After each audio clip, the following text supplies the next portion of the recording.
Yan, it took 1 year para matutunan kong lesson plan shortcut na ito, pero tuturuan ko kayo in 60 seconds. Before, hours akong nakatitig sa curriculum para gumawa ng objectives.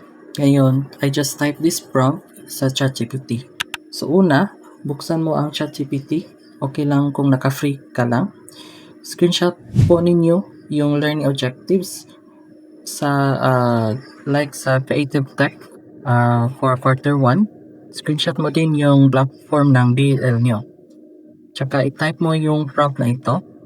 Based on the uploaded file, create a daily lesson log using blank form of the DLL second image. Kung hindi makuha ang format ng DLL, type this prompt po, no? Redisplay and correct this part.